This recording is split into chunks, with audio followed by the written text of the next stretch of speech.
డబ్బు, అనారోగ్యం, ఉద్యోగం, వ్యాపారం, అప్పులతో బాధపడుతున్నారా? మీకోసమే లాంచ్ యువర్ ఫ్యూచర్ ప్రోగ్రామ్. నమస్తే, welcome back to Suman TV. నేను మీ సంజయ్. ఈరోజు మనతో పాటు ఉన్నారు యాంపీ రిజిస్టర్డ్ మ్యూచువల్ ఫండ్ డిస్ట్రిబ్యూటర్ మరియు ఇన్సూరెన్స్ ప్లానర్ శ్రీనివాస్ రెడ్డి గారు. ఆయనతో మాట్లాడి కొన్ని విషయాలు తెలుసుకుందాం. నమస్కారం సార్. నమస్తే సంజయ్. హోమ్ లోన్ తీసుకుంటాం కదా, ఇప్పుడు ఎంత అమౌంట్ అనేది తీసుకోనండి, కానీ ఒక టైం టెన్యూర్ అనేది పెట్టుకుంటాం. ఒక 20 years లేకపోతే 30 years లేకపోతే 10 years అని చెప్పేసి ఈ 10 yearలో క్లియర్ చేస్తాం. అవును.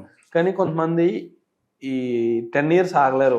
అంటే ఒక 30 years వరకు తీసుకుందాం అనుకుంటే, ఒక 30 years మనం టైం టెన్యూర్ తీసుకుంటే వాళ్ళు మధ్యలోనే కట్టేస్తుంటారు. అవును. అది మంచిది కాదని చెప్పేసి ఈ మధ్య మన చాలా మంది అడ్వైజర్స్ చెప్తా ఉన్నారు. అసలు హోమ్ లోన్ తొందరగా తీర్చుకోవడం ఎందుకు మంచిది కాదంటారు? అసలు జనరల్గా సంజయ్ చిన్న విషయం గురించి మాట్లాడదాం. ఈ హోమ్ లోన్ ఇవన్నీ టాపిక్ తక్కువ పెట్టి, ఎవరైతే హెచ్ఎన్ఐస్ ఉన్నారో, పెద్ద పెద్ద బిజినెస్లు చేసేవాళ్ళు ఎవరైతే ఉన్నారో, వాళ్ళందరూ కూడా సొంత డబ్బులతో వ్యాపారం చేస్తున్నారా, బ్యాంక్ నుంచి లోన్ తీసుకుని వ్యాపారం చేస్తున్నారా? మొత్తం మ్యాక్సిమం చాలా మంది అంతా బ్యాంకులు లోన్ తీసుకుని వ్యాపారం చేస్తారు కదా. ఎందుకని? రీజన్ ఏంటి? రీజన్ అంటే వాళ్ళందరూ కూడా జెన్యున్గా బిజినెస్ చేసేవాళ్ళే. ఏ బ్యాంక్కి డిఫాల్టర్ గారు రెగ్యులర్గా ఈఎంఐస్ పే చేస్తారు, రెగ్యులర్గా బ్యాంక్ వాళ్ళు ఎప్పుడు అడిగితే అప్పుడు రీపేమెంట్ చేయగల కెపాసిటీ ఉన్నవాళ్ళే చేసేవాళ్ళే. వాళ్ళందరూ కూడా వాళ్ళందరూ ఎందుకు బ్యాంక్ లోన్స్కి వెళ్తారు? వాళ్ళ బిజినెస్ కన్నా ఎక్కువ ఆస్తులు ఉన్న వాళ్ళు కూడా చాలా మంది ఉంటారు. అవును. కానీ మాక్సిమం వాళ్ళంతా లోన్స్ పెట్టుకుంటారు. ఎందుకు? అది ఇంట్రెస్ట్ రేట్స్ తక్కువనో లేకపోతే సంథింగ్. రెండు అప్పులు ఉంటాయి, ఒకటి మంచి అప్పు, ఒకటి bad good debts bad debts అని. గుడ్ డెట్ బ్యాడ్ డెట్ అని ఉంటుంది కదా. ఇది గుడ్ డెట్ లోన్ అన్నది. నీ ఇన్వెస్ట్మెంట్ ఎక్కడో, నీ దగ్గర ఉన్న ఎసెట్ని ఎక్కడో ఇన్వెస్ట్ చేసావు. ఆ ఎసెట్ ఒక ఎక్స్ రేట్ ఆఫ్ ఇంట్రెస్ట్లో పెరుగుతూ ఉంది. నువ్వు లోన్ తీసుకున్నావు, ఒక ఎక్స్ రేట్ ఆఫ్ ఇంట్రెస్ట్లో అతను కూడా నువ్వు రీపే చేయాలి.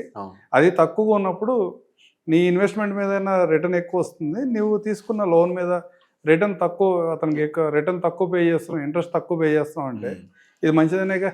అవును సార్. అందుకనే పెద్దవాళ్ళందరూ కూడా వాళ్ళ ఎసెట్స్ను పక్కన పెట్టుకుని వాళ్ళు లోన్స్ తీసుకుని బిజినెస్లు చేస్తూ ఉంటారు. ఎసెట్స్ పెరుగుతూ ఉంటాయి. ఎసెట్స్ పెరిగిన తర్వాత ఆ ఎసెట్ని వాళ్ళు ఎక్కడైతే ఇన్వెస్ట్ చేసి ఆ ఎసెట్ ఏదైతే ఉందో ఆ ఎసెట్ని సెల్ చేయడం ద్వారానో, లేకపోతే ఆ ఎసెట్ మీద వచ్చే ఇన్కమ్ ద్వారానే లోన్ క్లియర్ చేస్తూ ఉంటారు. అవును సార్. ఇట్లా అనుకున్నప్పుడు ఏంటి, ఏది బెస్ట్? హోమ్ లోన్ బెస్ట్ అంటే లాంగ్ టర్మ్ బెస్ట్ అనే కదా. అవును sir, long term best absolutely. ఏ విధంగా అంటే మనం కట్టే ఇంట్రెస్ట్ కన్నా ఇక్కడ వచ్చే ఇంట్రెస్ట్ ఎక్కువ వస్తుంది.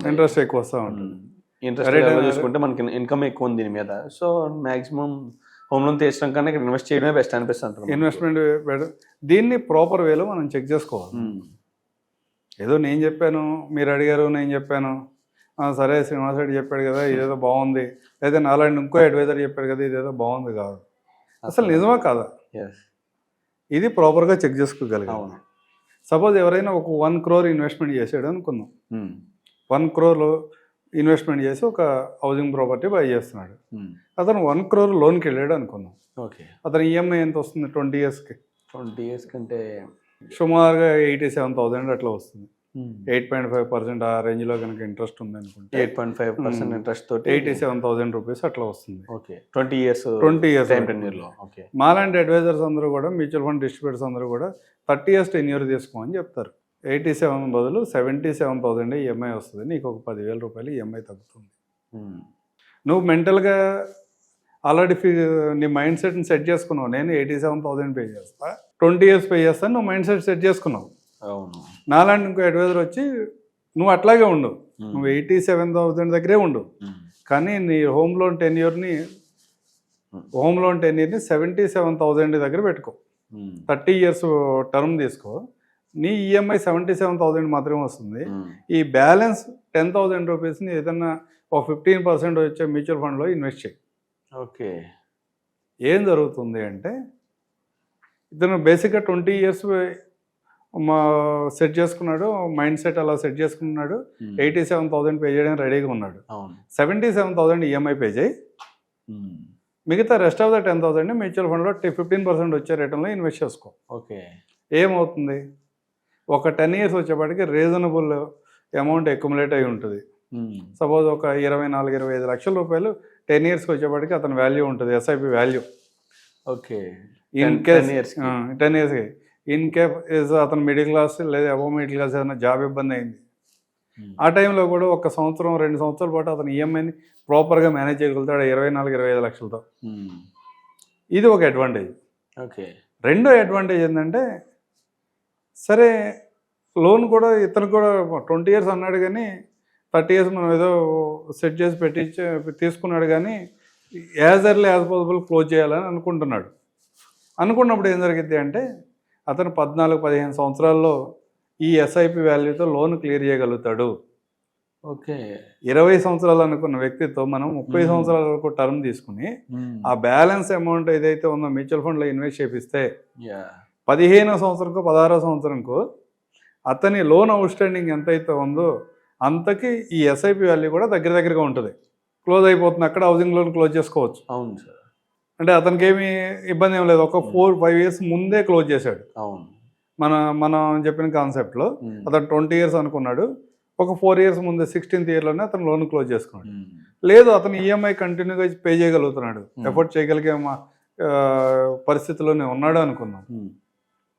కంటిన్యూగా 20వ సంవత్సరం వరకు అతను లోన్ పే చేశాడు, ఈఎంఐ పే చేసాడు. 20 yearsకి వచ్చేపాటికి అతను అవుట్ స్టాండింగ్ ఒక 60 లక్షలు ఉంటే లోను ఏదైతే ఈ 10,000 రూపాయల ఈఎంఐ వాల్యూ అయితే ఉందో లోన్ వెళ్ళిపోయిన తర్వాత కూడా ఇంకొక 80 lakhs అతనికి బై హ్యాండ్ ఉంటుంది. అంటే 1.6 lakhs వరకు ఆ 10,000 ఎస్ఐపి 1.6 year వరకు అక్యుములేషన్ చేస్తుంది.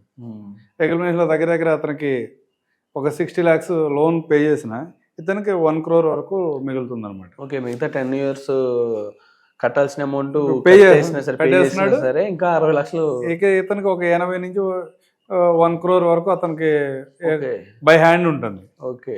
అట్లా కాదు, మీకు 30 years వరకు అతను ఈఎంఐ పే చేయగలుగుతున్నాడు, ఎందుకు డిస్టర్బ్ చేయటం ఎందుకు, అలాగే కంటిన్యూ చేద్దాం అనుకున్నాడు. కంటిన్యూగా 30 years వరకు ఎస్ఐపి రన్ చేశాడు, ఈఎంఐ పే చేశాడు.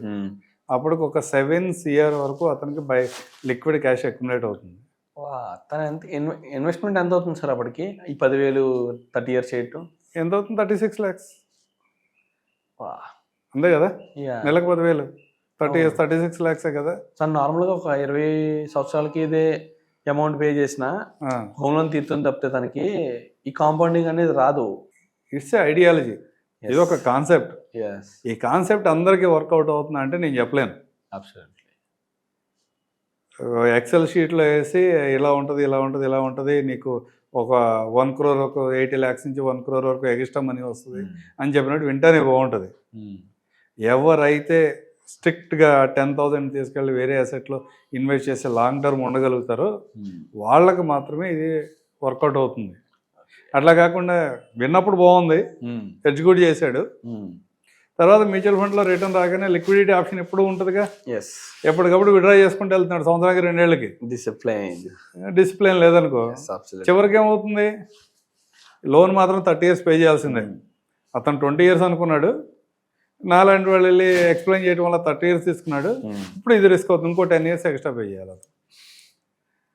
మనం ఇలాంటి ఆలోచన అతనికి చెప్పలేదు అనుకోండి, ఆ రోజు స్టార్టింగ్లో డిసిప్లిన్గా లోన్ అయితే పే చేయాలి కానీ కాన్సెప్ట్లో లోన్ పే చేసేవాడు, 20 yearsలో అయిపోయేది. మనలాంటి వాళ్ళు ఎవరో వెళ్ళి అతనికి ఇట్లా అడ్వైజ్ చేయడం వల్ల విన్నాడు, బాగుంది అనుకున్నాడు, కానీ ఎగ్జిక్యూట్ చేయలేకపోయాడు. అప్పుడు ఏమవుతుంది, జీవితాంతం ఈఎంఐ పే చేసుకోవాలి అవుతుంది.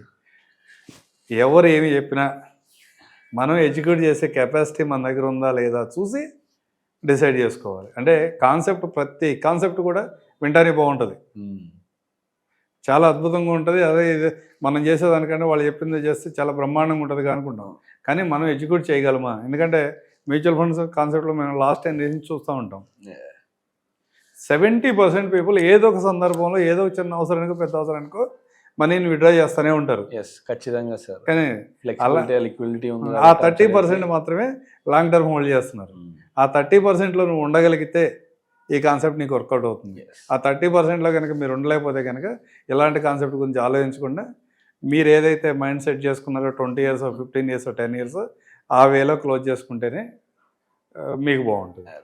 మీరు చెప్పిన కాన్సెప్ట్ చాలా బాగుంది. ఏ విధంగా అంటే ఒక 1 కోటి రూపాయలు హోమ్ లోన్ కట్టగలిగే వ్యక్తి ఉన్నాడంటే హోమ్ లోన్ క్లియర్ చేయడం కాకుండా ఒక 8 crores ఎక్స్ట్రాగా ఎర్న్ చేసుకునే అవకాశం ఉంది వితౌట్ ఎఫర్ట్. నీ ప్రమేయం ఏమీ లేకుండానే నువ్వు అక్యుములేట్ చేయగలుగుతావు. కానీ ఫైనాన్షియల్ డిసిప్లిన్ అనేది ఉండాలి. ఎస్, ప్లానింగ్ ఎంత ముఖ్యమో ఓపిక కూడా అంతే ఎడ్యుకేషన్ అనేది కూడా మెయిన్ రోల్ అనమాట దీంట్లో. Absolutely. Thank you very much sir. Thank you Sanjay.